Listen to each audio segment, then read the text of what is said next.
พร้อมอย่างพระติรัตนเกี่ยวเจ้าตั้งสามประการอันมีพระพุทธเจ้าพระสัทธรรมเจ้าพระสังฆเจ้าอันเป็นสรณะที่เปิ่งที่เคารพนับถืออันสูงสุดในชีวิตขอกราบคารวะแตบไต่ไวสา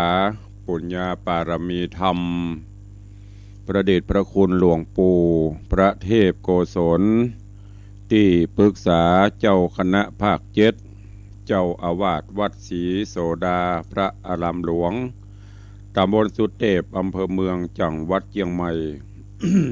พระเดชพระคุณหลวงป่อท่านเจ้าคุณพระเทพปริยัติเจ้าคณะจังหวัดเชียงใหม่เจ้าอาวาสวัดเจ็ดยอดพระอารามหลวงตำบลจางเผือกอำเภอเมืองจังหวัดเชียงใหม่พระมหาเถรานุเถระเจ้าคณะพระสังฆาธิการภิกษุสงฆ์สามเณรจุตนจุองค์โดยความเคารพ ขอเจริญสุขเจริญปอนปอออกไม่ออกศรัทธานาบุญติ่นจองห้องวัดจุหนุ่มเท่าใจยิงก็ขอน้อมต้อนรับทุกท่านเข้าสู่รายการมรดกธรรมกำเมืองต่างสถานีวิทยุกระจายเสียงพระพุทธศาสนาแห่งชาติและสังคมคลื่นเพื่อการศึกษาพระพุทธศาสนาและวัฒนธรรมส่งสัญญาณออกอากาศจากสถานีวิทยุวัดฝ่ายหินตำบลสุเทพอำเภอเมืองจังหวัดเชียงใหม่ในระบบคลื่นความถี่ FM 104.50 เมกะเฮิรตซ์สถานีวิทยุวัดหนองกายตำบลสันปะยางอำเภอแม่แตงจังหวัดเชียงใหม่ส่งสัญญาณกระจายเสียงในระบบคลื่นความถี่ FM 99.75 102.0 และ 89.25 เมกะเฮิรตซ์สถานีวิทยุ CM77 วิทยุอินเทอร์เน็ตล้านนาส่งสัญญาณกระจายเสียงในระบบคลื่นความถี่ FM 97.5 เมกะเฮิรตซ์สถานีวิทยุพระพุทธศาสนาจังหวัดเชียงรายส่งสัญญาณออกอากาศในระบบคลื่นความถี่ FM 99.50 เมกะเฮิรตซ์สถานีวิทยุคลื่นพระพุทธศาสนาและจริยธรรมวัดพระธาตุเจ้าดอยสุเทพส่งสัญญาณกระจายเสียงในระบบคลื่นความถี่ FM 96.0 เมกะเฮิรตซ์ตลอดจนวิทยุชุมชนเสียงตามสายห่อกระจายข่าวตามวัดตามวาต่างๆอาทิห่อกระจายข่าวภายในวัดคันธารามตงอ้ออำเภอสันป่าตองจังหวัดเชียงใหม่ในเมตตาปารมีธรรมของท่านเจ้าจันทร์พระมหาบัณฑิตยนะเมธีท่านเจ้าก็เปิดให้ศรัทธาญาติโยมที่มาทำบุญยามเจ้าก็ดีพระสงฆ์องค์เนรในวัดก็จะได้ฟังเสียงธรรมแล้วก็มีหลายๆวัดตัวเองที่ได้เปิดสัญญาณในวัดในวากวาดขี้เงี่ยขี้โกงไปตัวเอง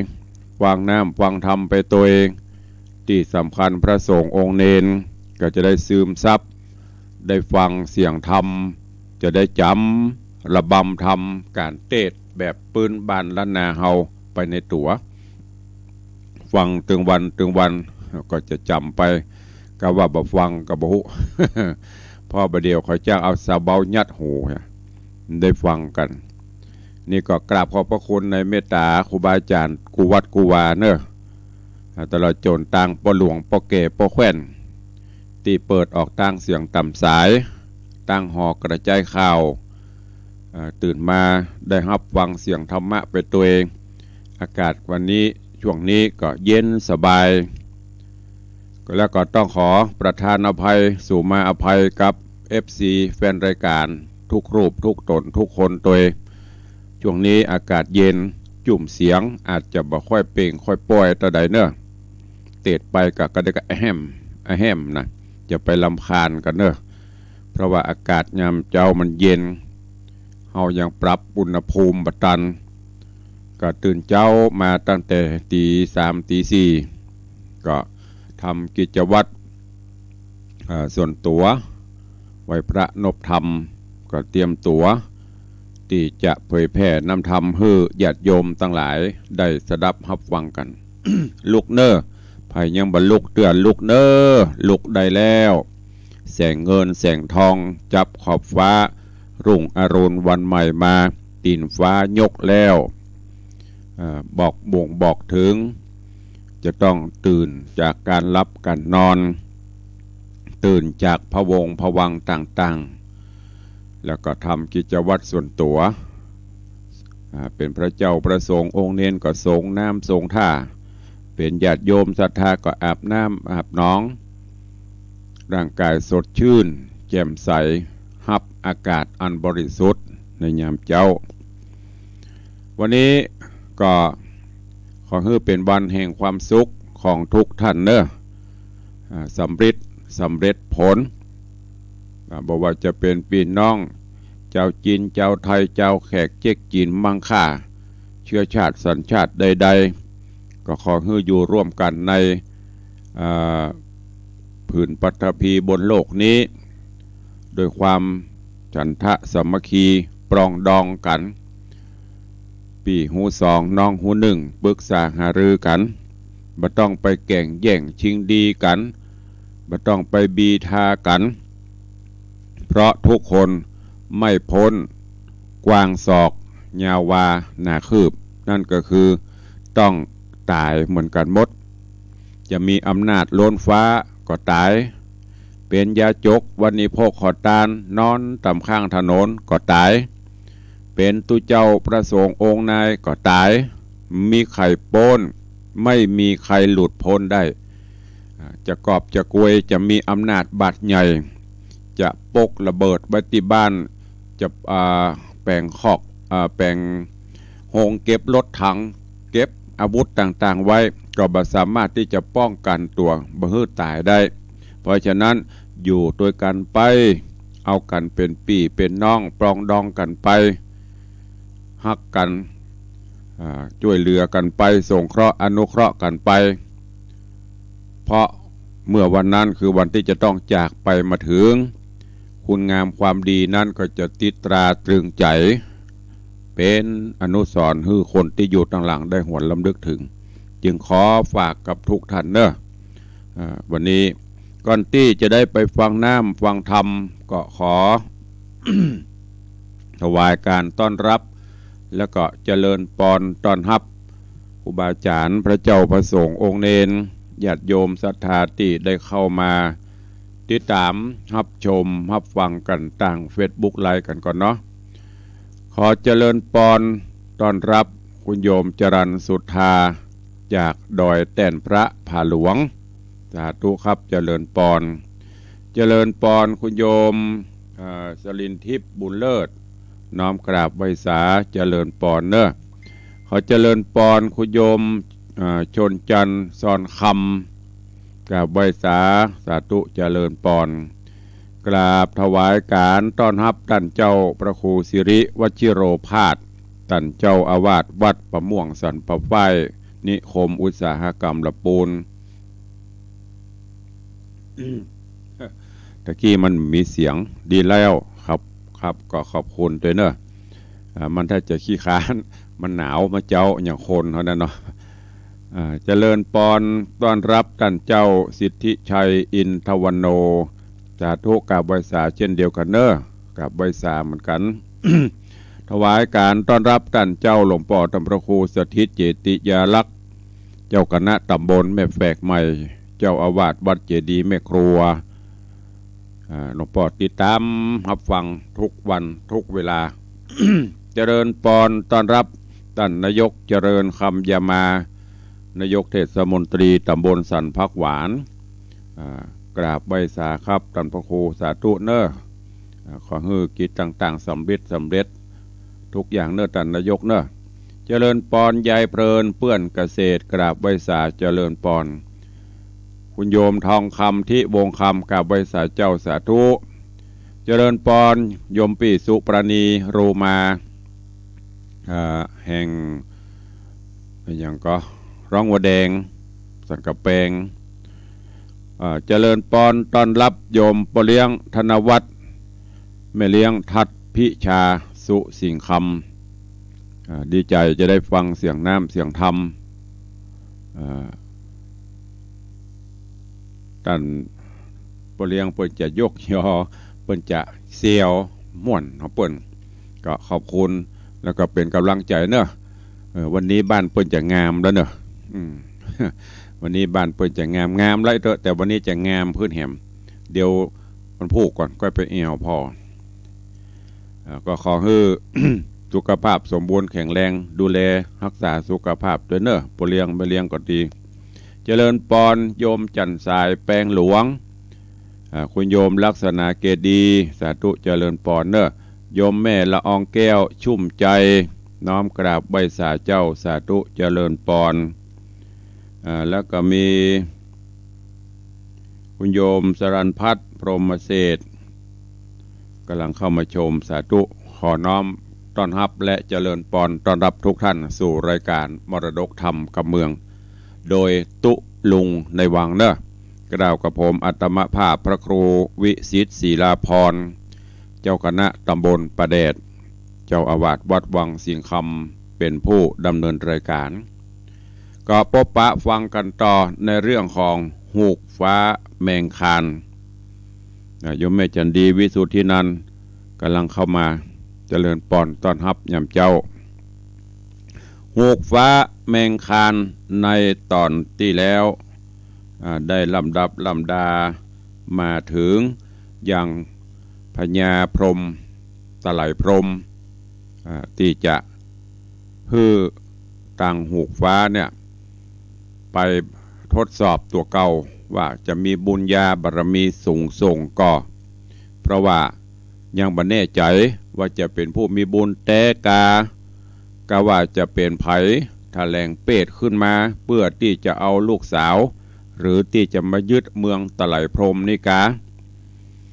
ที่แรกเปิ้นสั่งประหารละสั่งประหารไปสั่งทหารเสนาอำมาตย์ไปจับไปยับเอาแต่ตังเสนาอำมาตย์ก็เปื่อบ่ฮื้อเป็นตีคอละหาเปิ้นจะว่าฮื้อก็ลองทดสอบพอเหรอถ้าเปิ้นมีบุญญาบารมีทำตามกรรมที่เฮายื่นอนัตสัญญากันไว้ได้ก็เป็นอันว่าลูกสาวก็ตกเป็นของเปิ้นแล้วก็เฮาเปิ้นได้อยู่ปกครองบ้านเมืองตลอดต่อไปแต่ถ้าทำบ่ได้นั่นแสดงว่าจะต้องมีอันยังเกิดขึ้นก็ว่ากันไปตามข้อตกลงต่างพรหมจารีก็ได้มาบอกกล่าวฮื้อตังหูกฟ้าว่าบัดเดี๋ยวเนี่ยพี่เหยป่อ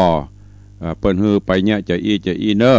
ไปเข้าใจไปสู่ปุ้นที่สนามหลวงลานหลวงเพื่อที่ไปประลองไปวัดพอเลาะตามที่ป่อเปิ้นได้ยื่นมาฮื้อไปยกหินไปยกธนูวิเศษของประจำบ้านประจำเมืองเนี่ยจะทำได้กับบ่ได้จะได้ลองไปพอถ้าเนี่ยได้ทำได้ก็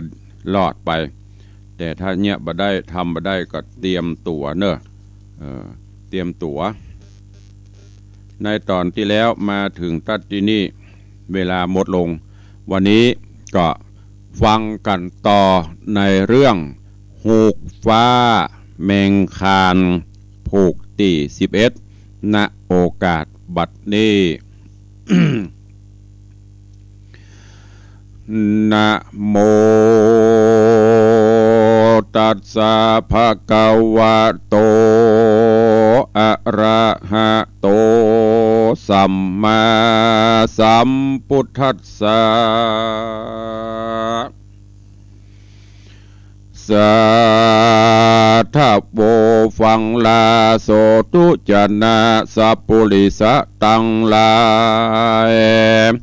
ต่างหญิงและใจม้วนหมู่ตีได้ปากันอยู่ทอมทาดาฟังยังรัศธรรมเทศนาหูกฟ้าแมงคานลำดับการมาแถมแล้วเราขอเชิญมวลหมู่ศรัทธาตั้งหลายหนุ่มเทาจูงตั้งจิตใจเราถ่อมทาเนดาฟังต่อไปไปนานี้แหละนะ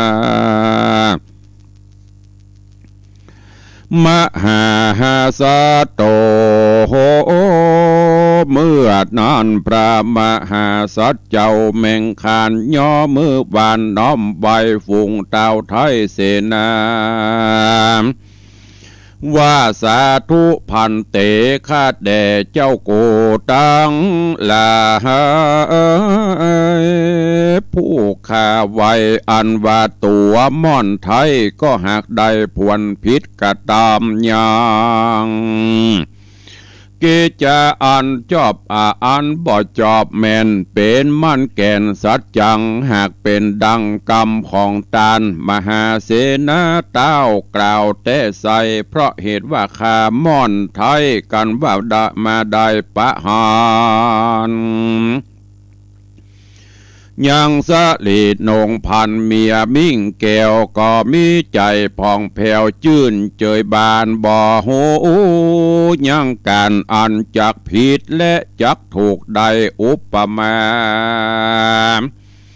เพียบไว้ดังจ้างไปสานตัวพงเมามันนั้นอยู่สำคัญตนว่าเป็นผู้ชนะซึ่งขอเล็กและหอกทั้งหลายแม้นว่าถูกกวานซับแต่งอยู่ก็บ่หูซึกตัวว่ามีใจเมามัวปฏิพัทธ์เกี่ยวข้องในนางนาอาจน้องผู้เป็นเมียอันได้ปาดพรากมาเสียนานเนิ่นจ้าตัวแห่งผู้ค้ามาปะหันก็มีใจจื่นมันบอดนายเหมือนปูป่ากุ้งนิ้วตัวใหญ่น้อย ได้ยังน้ำฟ้าสายฝนแล้วหนอพระตัสสะปนซ้ำกล่าวหือหมู่เสนาอัมมาเต้าตั้งหลายว่าโพอามาจาข้าแด่เสนาอัมมาเต้ากรรมอันผู้ข้ากล่าวมานี้เป็นกรรมแต่สัจจริงอันว่าเจ้าหญิงก็หากเป็นเมียข้าบ่ได้ปาพบหน้าเมินนานเมื่อได้มาพบปานเชื่องเจ้าก็ลวดได้เข้าไปหาหน่อยตีผังกาภาษาดซ้ำว่ามาผิดอาจยาเจ้าป้อเต้าไทยนอลาจาปงอาจยาสันใดผู้ข้าขอกระทำไปตามแต่จักใดก็ว่าเหลือวิสัยแต่ใส่ผู้ข้าม่อนไทยขอถวายหัวจะเล็ดนา ตังสุตวาเสนาโยอันว่าหมู่เสนาอัมมาตั้งหลายม้วนหมู่ฟังพระบรมแมงคานหากใครค้านดังอันหมู่จุมจันเจ้าแทนก็เอ็นดูเจ้าแมงคานบ่ใจหน่อยยามนอนต้านเสนาผู้เฒ่าโหปอยกล่าวประลมควันว่าโพปุริโสดูราตันปุริสะอันใดมาถึงฐานาที่นี้ในที่นี้เมืองแทนพรหมก็นับว่าเป็นผู้มีสมปานบุญใหญ่กว่าดังต้าตั้งโกงกาเจ้าจุงตั้งสัจจาทิฏฐานตอบบุญเป็นที่ตั้งเนื้อเจ้ากันว่าสมปานบุญมีที่อย่างเต้าก็จักได้พ ภาพเงาตะไหลพรมและนาตะมัดถังปะกาเสมโตสัทธาอาหาสัทธาอันวสัพปัญโยตนเป็นครูเอกอังนำเวไนยสัตคำฟังตาตั้งทรงสารจักไขยังอัฏฐนิพพานไปหลังอติตังล่วงแล้วมาถึงพ่องแผ่วหมดใส่ยิ่งจักไขบอกบาลีกถาว่าสยังกตานิปุญญานิตังมิตังสัมปราญิกังเอเตนะสัจจะวัจเจนะสุวัตถิโหนตุดังเนภิกขเวดูกราภิกขุตั้งหลายตั้งยิงและใจม้วนหมู่ปางมือเจ้าองค์กินกูดนอสัทธาได้ฟังยังมหาเสนา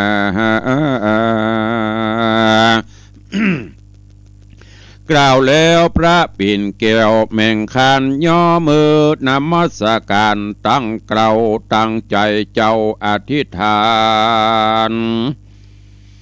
เสียงต่างบนระเนิกถึงปาละมีกุลอันตนได้สร้างมาแต่ขังบุเปอติเตล่วงแล้วว่านาบุญเกี่ยวอันใดอันผู้ขาได้กระทำตนด้วยปากและด้วยใจแต่ใส่นักปราชญ์เจ้ากล่าวว่าเป็นมิตรเกี่ยวสหายคำติดตามผู้กระทำไปทุกภาวะญาติตลาบเถิงเนรปานโดยอำนาจสัจจะอธิษฐานกล่าวอ้างเถิงบุญสมปานอันใดแต่งสั่งมาแต่จากปังหลังเถิงปัจจุบันณภวังนี่เล่าขอฮือผู้ขานี่เล่าเป็นผู้มีพละกำลังยิ่งโยดอาจจักยกยังก้อนหินโขดปูเขาธนูเล่าจักแก้วได้แต่แล้วบอกไกลกลามปานะอีกประการหนึ่งเล่าพระนางเจ้าพรหมจารีก็เป็นเทวีผู้ขาเมื่อได้มาพบหน้าก็ดีใจตามวิสัยผู้ข้องค้างในโลกยังบ่ได้จมโจกเนรปานอันนี้หากเป็นปฏิญญาณถูกแม่นเป็นมันแก่นสัจจาขอพละกำลังจูงมาบังเกิดมีแก่ผู้ข้ายิ่งกว่าจางมาได้อักโขเพลีเตี้ยงเต้ากันว่าผู้ข้าเราจักยกก้อนศิลาตั้งธนูนาจักแก้วฮือเบายิ่งแล้วเหมือนดังยวงไฟดิเล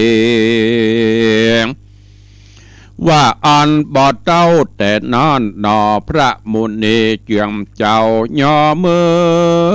ใส่เกล้านมัสการ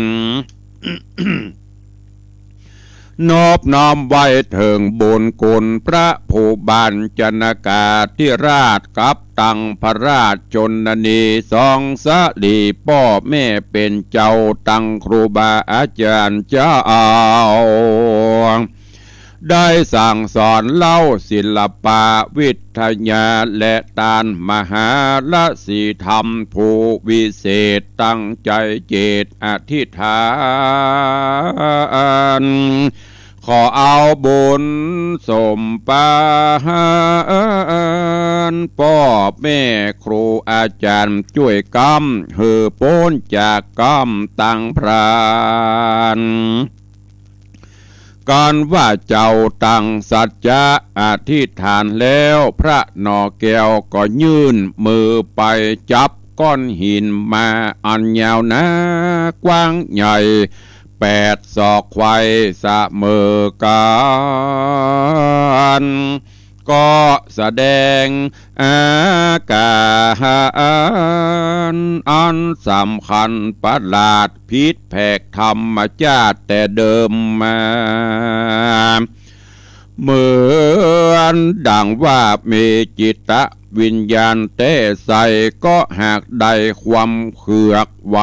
วันไปมาห้องควรครางนาสะนันตองนันตัวห้องตะไรโพรมพระบรมแมงคานเจื่องเจ้าก็สอดมือเข้ายกอย่างหินศิลาก่อนใหญ่ด้านแยมเมื่อนาแยมนานเมื่ออันปุนอัศจรรย์ใจมีมากก้อนหินหากพัดมนจนพัดปั่นป้นจากธรณีนอพระมุนีใจโจมจื่นฮับเอามือผู้ยืนดันอย่างก้อนหินผ่าสัตว์ขึ้นไปสู่นภาไหลเลี้ยวเร่งหาวก้อนหินอันตนต้านเต้าสัตว์ไปลลวดลอยไปสู่นภาไหลอากาศเสียงดังสายฟ้าฟาดธรณี สานั่นกองฟ้าราชธานีตัวห้องแห่งประเทศต้องเมืองแทนพรมเสียงดังต้มตำทบทาบแล่นไปเสียดสีอากาศแสงเมียงมาปลายเรืองนาการาเมืองตะไรพรมมืดมัวคุ้งแยมเมื่อก้อนหินปุ้งขึ้นโดยไวข้าได้เข้าโจรกับอุณหภูมิสูงแต่ใส่ก้อนหินนั้นใส่ลูกโชดช่วงดังแสงไฟฟุ้งเสนานายเสนานอกดาวคูณออกปันนากับตังหมู่ปัจจาเจ้าแทนป้ากันเงนหน้าขึ้นพอออกปากล่อไข่จามว่าปุณอาสาจันจานาบอดน้อยตังก็มาสักเสินพยอดซอยนอโปโอทาว่าเจ้าบุญหนาสักใหญ่หากได้มาปาโกตนเมื่อหินศิลาปุ้งขึ้นไปสู่ประตูอากาศกลางหาวเสียงสูดกำลังแห้งแล้วก็เป่าตกลงมาตีเก่าพระนอดเนาก็ยกแกว่งขึ้นทวน2-3 ตีกันว่าหินเป่าลงมาสู่ธรณี ตีนานพระนอจันก็จับเอาไปวางไว้ตียังตีเก่าดุดจะดังคนเฮาเอากำเกวนู่นงิ้วไปวางกันนอพระพุทธทางกุงเอาก้อนหินไว้แล้วก็ตะสะเววไปจับเอายางโกงจักแสงธนูเหล่าเล่มใหญ่ยกขึ้นไว้พระนอไทยจักหนาวสายมาโดยง่ายนักหนาโอปะมาเหมือนดังนางยิงตั้งลาจับเอายังเปียปั่นไฟอันเป็นอันง่ายและเป็นอันเบาพระองค์ขึ้นสายธนูแล้วก็พระปิ่นเกลียวก็ปลดลั่นยิงไปเข้าสู่ดงพระป่ากว้าง เสียงอาจอ้างดังจะครอบนานหัวโคโหโอนโกดละโหนสะนันกองนั้นตัวต้องรัฐาปานดังศิลาจักแตกฟุ้งเสนาเจ้าฟ้ากับตังหมู่แทนพรหมยอผาโนโอมมือขึ้นไหวพระนอไทยแม่งคานลูกธนูก็ทะยานไปวายบ่จะปุ้งขึ้นสู่ฟากฟ้าเวหาฝูงเตวะยักษ์ขาก็เอามานอบน้อมแหนแห่ออมเป็นปริวาร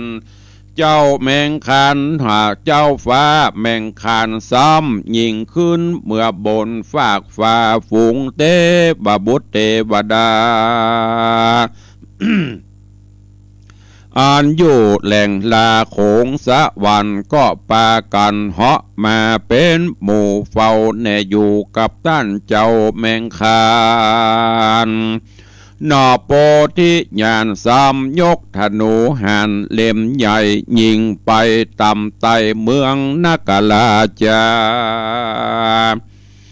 ฝูงพญานาคตนใหญ่ก็หากได้ปาเอาปาริวารแห่งตนขึ้นมาเฝ้ายังวิมลแบ่งคานในสถานห้องเขตที่ปเตสะนำหลวงฟูงเผ่าปงยักขาเทวานาคราชเอากันมาจุ่มนมสันนิบาตตีต้องกางชัดใบให้จอดตุงน้อยใหญ่ผายเข้าตอกดอกไม้ที่ปูจากวาดแกว่งผ้าสบายโพสา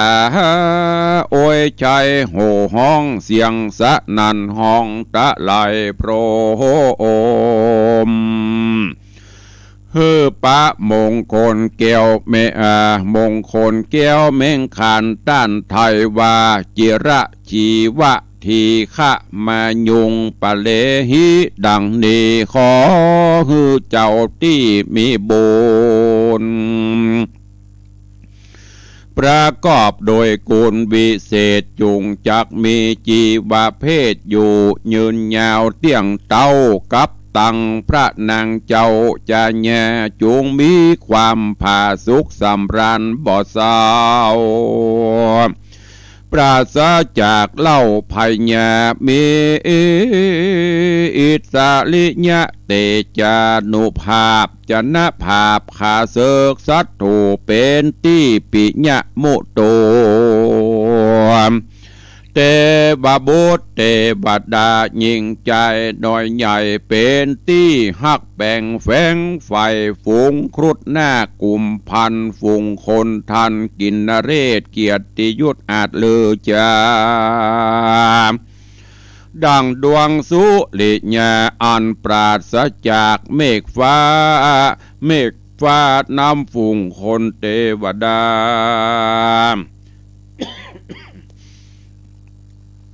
น้ำฝูงคนเทวดาเฮือพ้นจากความต่ำจ้าอปัญญาแดดเตอว่าอันก็มีวันนั้นแหละนา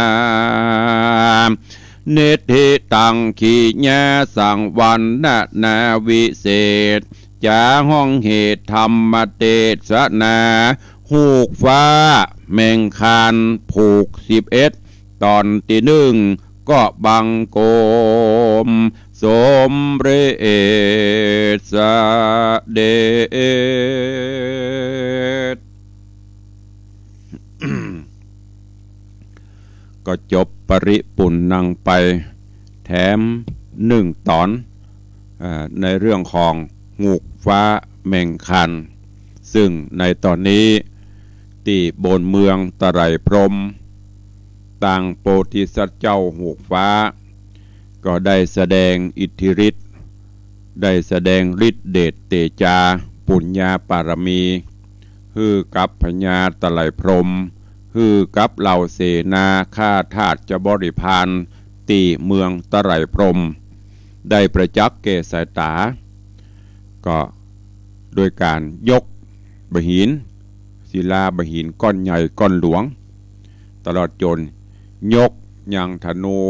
และก็ยิงธนูซึ่งต่างป่อพญาตะไลพรหมก็คิดว่านอกจากผู้มีบุญตนะที่จะยกบหินศิลาก้อนนี้ได้นอกจากนั้นไซไม่เห็นใครจะทำได้แล้วก็ถ้าหากว่า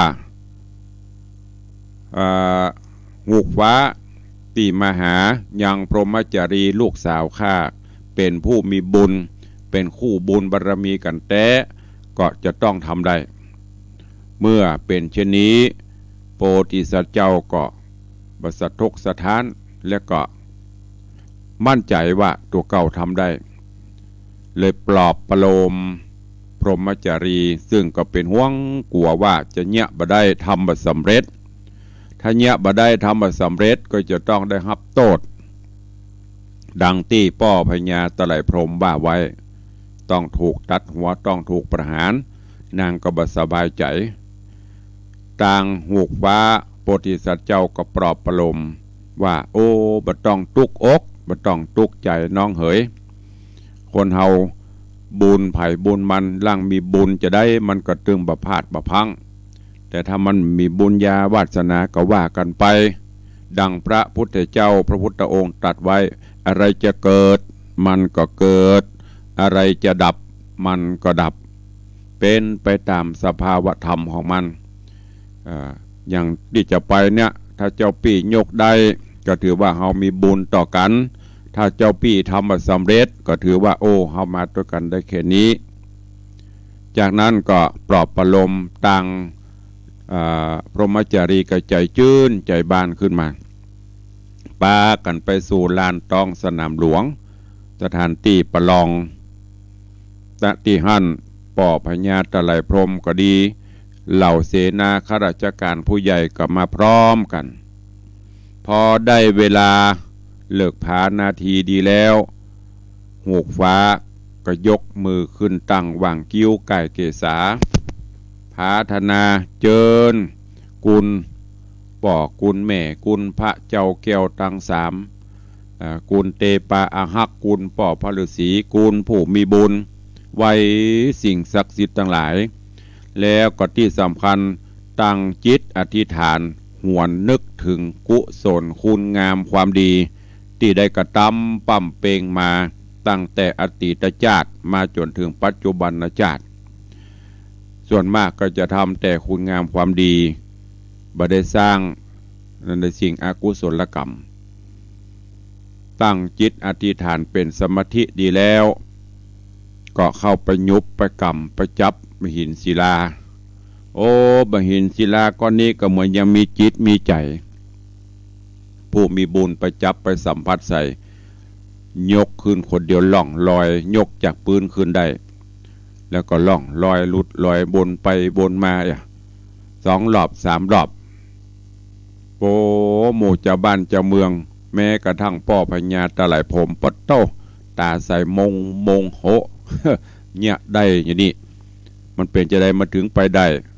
งืดแล้วจากนั้นปอควรก็เอาวางลงจากนั้นก็ไปยกเอาธนูขึ้นมาแหมก็ยกง่ายยกได้ยกขึ้นมาปอก็ลูกธนูใส่ยิงปัทมันตุ่มมันไปปะทะไปหินบผาเนาะ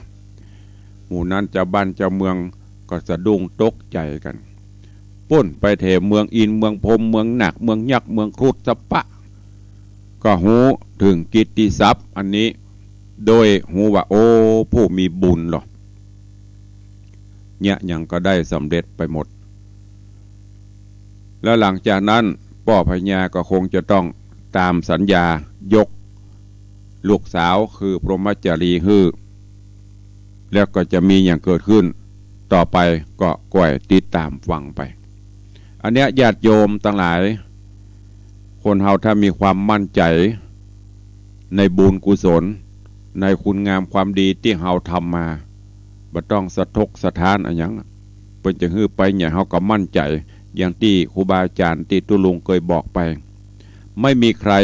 รู้อะไรเท่าตัวเราโดยเฉพาะในตัวของเฮาเนี่ยมีไผหูเฮาหูว่าอันอย่างเฮามั่นใจคนเดียวเหมือนดังโพธิสัตว์เจ้าหูกว่าเนี่ยเปิ้นมั่นใจในกุศลคุณงามความดีของเปิ้นกล้าผจญตายเป็นตายเพราะยืนยันในความบริสุทธิ์แต่ถ้าตรงกันข้ามถ้าหูตัวว่าตัวเก่าเนี่ยบ่ได้ก็ต้องยอมจะไปฝืนถ้ายอมกันไปมันก็จะได้แล้วไปนี่บุญบารมีของเปิ้นมาเราท่านทั้งหลายก็เช่นเดียวกันมีอย่างเกิดขึ้นคือพยายามรวบรวมพละกำลังพลังจิตนึกคิดถึงบุญกินบุญทานที่เราได้สั่งสมมาตั้งแต่อดีตมาจนถึงปัจจุบันแต่ถ้าเรารวบรวมละลับตากระเหี่ยวแล้วก็บ่ได้สร้างบุญบ่ได้สร้างกุศลอย่างสักอย่างนี้เมากะกินเหล้าเคล้านาลีเข้าครับเข้าบาวัดวาอารามบ่เข้าเอามาจั่งกันนะระหว่างบุญกับบาปมันนักหรือบุญมันก็ตึงบ่สำเร็จเพราะฉะนั้นจึงเตือนสติเฮาเจ้าข้าทั้งหลายสร้างกุศลคุณงามความดีไว้เมื่อเฮามีกุศลคุณงามความดีมีบุญเต็มที่เหมือนอย่างเฮามีสตางค์เต็มกระเป๋านะมันต้องไปกลัวอย่างถึงแม้จะตายนะเวลานี้เฮาก็บ่กลัวเหล่านี้เป็นต้นฝากไว้กับทุกท่านเนอะก็ติดตามฟังกันในตอนต่อไปวันนี้ก็ด้วยเวลาจำกัดก็ขอโปร่งวางไว้แต่เพียงเท่าอี้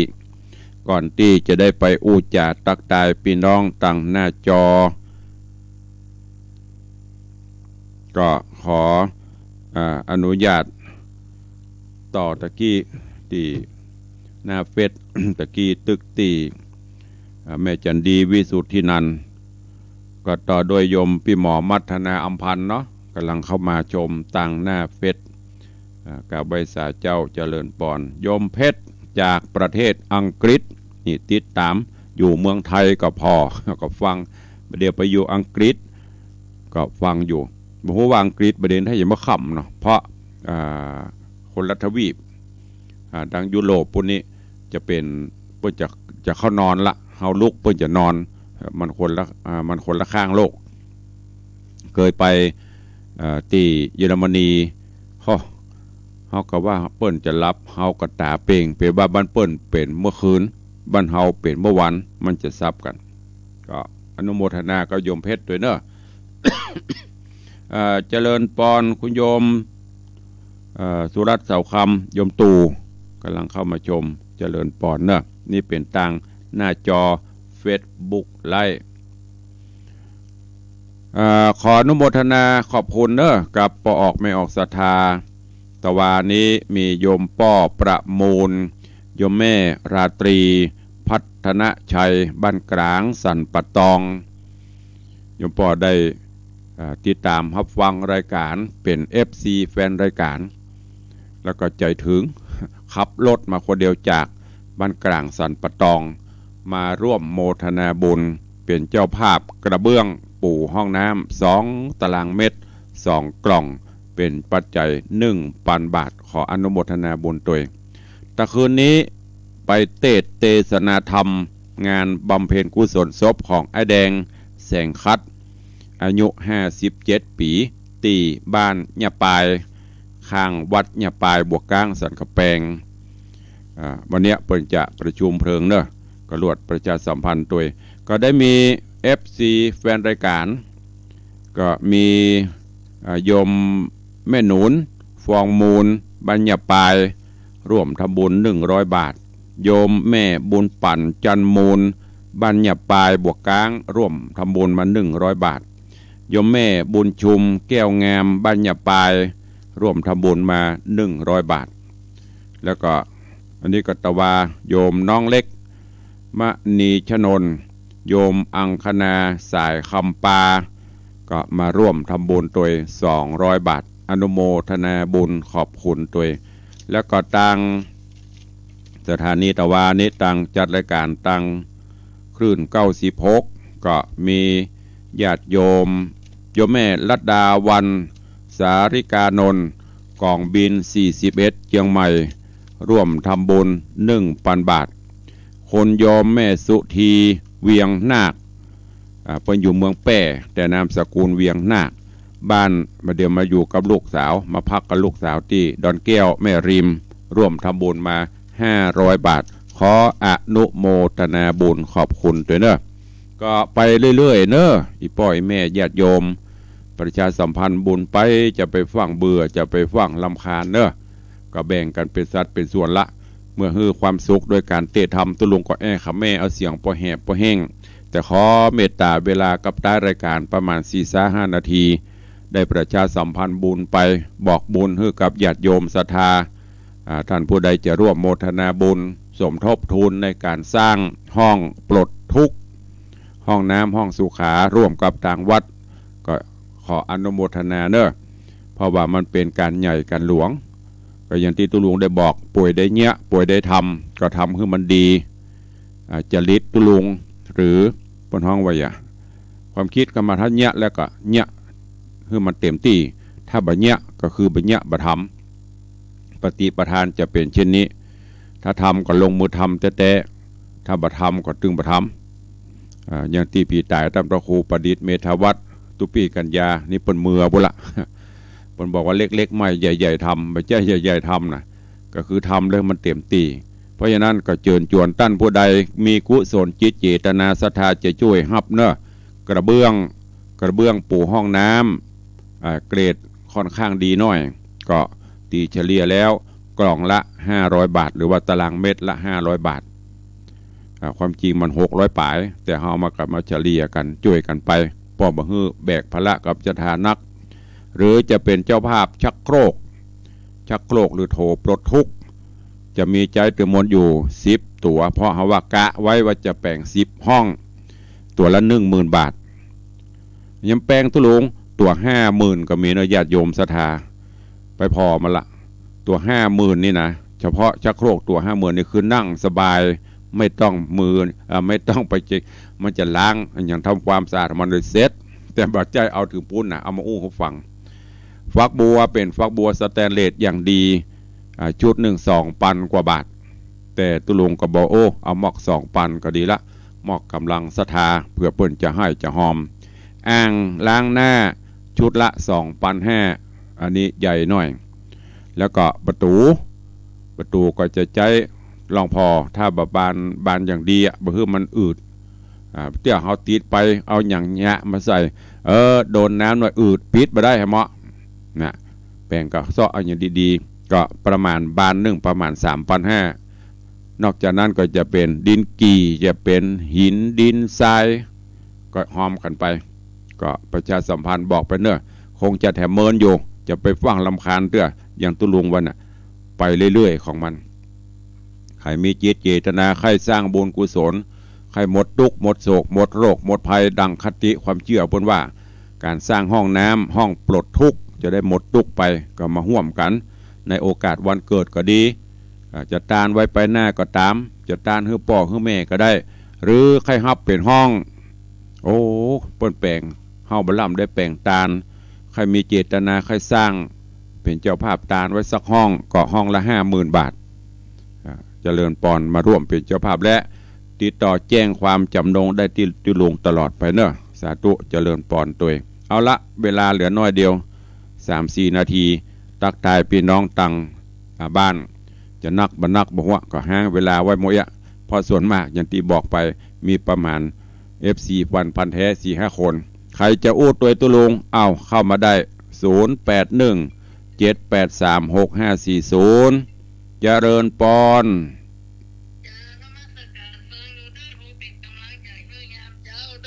สาธุสุขภาพตัวดื้อนั่นแนวคณะนะ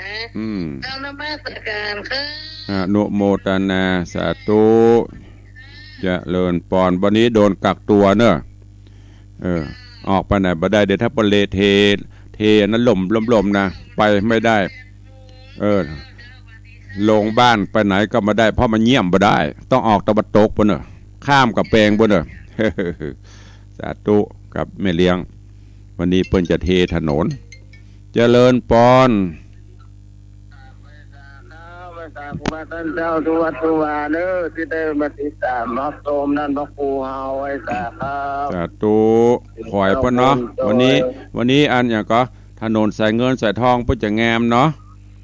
โอ้ยต่อพัฒนาวัดต้องติดตามเฮา วันนี้ เรียบร้อยแล้วก็มาพัฒนาบ้านบ้อง ว่าอันขอยบ้านเพิ่นจะงามแล้วเนาะ ไว้สา วันนี้โดนกักตัวเนอะบ่ได้ลงเฮือนเนอะวันนี้น่ะเงียบบ่ได้สาธุอนุโมทนาสาธุเจริญพรเจริญพรสาธุสาธุครับขอบคุณโยมปเลี้ยงธนวัฒน์ปเลี้ยงว่าใดปเลี้ยงบอกกับทนายว่าอันไอ้พระเจ้ากับปิดคำละพระเจ้าตั้งใจกับแงมบนวิหารกันข้างตุลุงนะน่าจะปิดคำไปดิ ถ้าปิดให้เหลืองอย่างนั้นปเลี้ยงเนาะเหลืองอย่างเขาตุ้มผ้านะเขาบ่ปิดเนาะเนี่ยจะเอาอย่างอื่นปิด เอาสายต่อไป0817836540เข้ามาละ2 สายพอตะครบ5ก่อนวันนี้เจริญปอนมาละสายที่3เอาว่าเลยเจ้าพวกว่าแสดงอิทธิฤทธิ์ม่วนดีเจ้าท่านจะเริ่มทำแล้วกันห้องน้ำกำลังปรับพื้นที่จ้ะเจ้ากำลังเคลียร์โฮงไม้เคลียร์เลี้ยงกระทำเนาะเปิ้นกับเมียของเปิ้นไปค่อยหันแต่ก็มาแอวแหละค่อยหันกับมาแหละค่อยหันกับมาแอวสาธุอนุโมทนาเด้อบุญรักษาสาธุขอบคุณเสือใต้โยมแม่ปราณีพยัคฆ์ไข่หพลวันนั้นเปิดกับปะหอมเรียบร้อยละ 10,000 บาทสาธุอนุโมทนาเพื่อมันบ่แล้วเตื้อก็หอมไปแหมเด้อแม่เด้อเอามาแหมหอมแหมจดมันแล้วช่วยกันไปเจริญปอนมาละสายที่4เด็กหญิงจันคำแสงบูนไวฉาเจ้าฟังอยู่แล้วเจ้าเนี่ยพอฟันบะหมี่เนี่ยไวฉาเจ้าสาธุอนุโมทนาแม่มอนเด้อ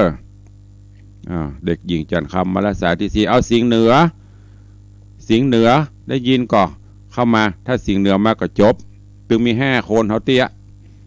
โคตรจังไผเตอะเขาตึงมีไผโทดอกมันก็มันตึงมีแต่ต้องมี5 คนเขาเตี้ยอย่าว่าตุลงว่าไปเลย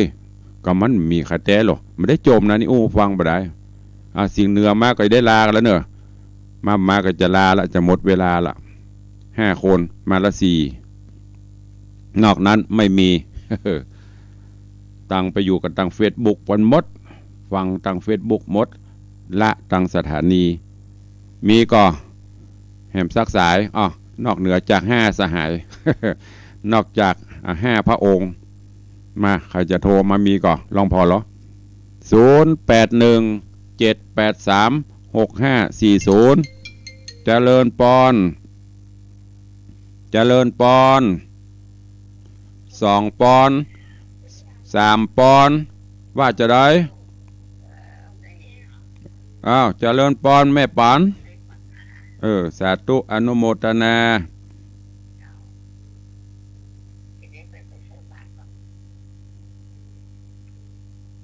มันอย่าตืดๆแล้วมันมีไหนมันอย่ามาออกมาเจริญปอนมาครบทีมละจะได้ลากันพอดีว่าตอนนี้ยุ่งอยู่อย่างปัญหาเกิดยุ่งเดินวันหน้าจะฟังสาธุไปหลังไม้บนปัญหาอย่าหน้าไม้เจ้าขอทุกคนไปได้โทรหาบรรลุเท่ากันลุกแล้วนึกว่าบรรลุได้นอนกุ้มกระลุมอยู่ลุกเหมือนเมมหาท่านพระครูโมโหไม่ได้อ่านพอเมมวันนี้ตื่นตี 4รวดลุกส่งน้ำเลยมันปื้อปีอ่ะตื่นบ้านถ้าบัดได้ส่งน้ำมันตื่นบ่ม่วนถ้าทันยากาศนี้ส่งน้ำวันละ4 เตื้อวันนั้นก็พาไม้ขล่มเมียหัวมีก็ขี้กาก กากไม้ลูกมาส่งน้ำเปลี่ยนผ้าวันละไป3-4 ชุดปุ่นไม่เปลงประเดือด ถ้าวันนี้เจ้าก็เน้นเจ้าก็ไม่เปลงแล้วเจ้าก็โยมจะมีปัญหาแห้งกับซักคนเดียว เจ้าขอบคุณบุญรักษานะแม่เนอจบทีมงานพอดี5 สหายเพื่อมาด้วยแม่ปั่นคนสาธุอนุโมทนาครบทีมพอดีแต่หล่อมตึ้มมีแม่ปั่นมีงานโทรเข้ามาโทรศัพท์ให้มีปัญหาเนอะของยายปั่นบ่ค่อยชัดเท่าใดเอาแล้วเนาะพอควรเก็บเวลาแฟนพันธุ์แท้ก็มาครบละ ขอลำลาจากครูบาอาจารย์ท่านเจ้าญาติโยมศรัทธาไปก่อนเนอะก็ฝากไว้กึดใจได้ควยใจตันเติงใครมาช่วยตุลุงสร้างห้องปลดทุกข์ห้องสุขาวดีที่วัดวังสิงห์คำจะตานหาพ่อหาแม่หรือโอกาสครบรอบวันเกิดก็ดีตานไว้ไปหน้าก็ตามเนอะก็เมตตาเชิญชวนเศรษฐีใจบุญในทุนใจดีอุบาสกอุบาสิกาผู้มีศรัทธาแรงกล้ามาร่วมกันได้ทุกเวลาโทรมาก็ได้เนอะวันนี้ขอความสุขสวัสดีจุงบังเกิดมีกับครูบาอาจารย์ท่านเจ้าพระเจ้าพระสงฆ์องค์เนนพอออกไม่ออกศรัทธานาบุญกูคนอยู่ดีมีสุขเหมือนกันทุกคนทุกท่านเนอะจัตตาโรธรรมาวัฏันติอายุวันโนสุขา